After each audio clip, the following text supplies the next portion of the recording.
बिस्मिल्लाहिर्रहमानिर्रहीम। हज़रत अनस रज़ी अल्लाह ताला अन्हु बयान करते हैं,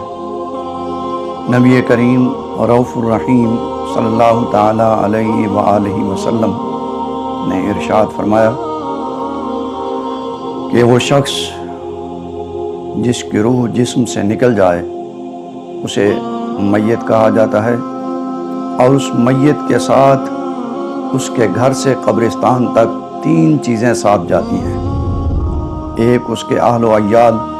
यानी उसके घर वाले, और दीगर तमाम ताल्लुक़ रखने वाले इंसान, दूसरे उसका माल व दौलत, और तीसरी चीज़ उसके अमाल है। जब उस मैयत को दफन कर दिया जाता है, कब्र में उतार दिया जाता है, तो उसके बाद उसके अहल व अय्याल वापस आ जाते हैं और उसके माल मता भी वापस आ जाते हैं, और तीसरी चीज़ उसके आमाल जो हैं वो उसके साथ रहते हैं, जिसका मुख्तसर तरीन मतलब, सादा सा मफ़हूम ये है कि हर शख्स को यानी हर मुसलमान को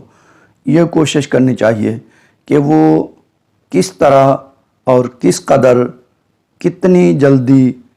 कितनी मेहनत से नेकियां कर सकता है। जितनी मेहनत से वो नेकियां करेगा उतना ही उसे फ़ायदा होगा कि नेकियां वो अमाल हैं, नेक अमाल दुनिया में भी फ़ायदा देती हैं और आखिरत में भी फ़ायदेमंद होंगे।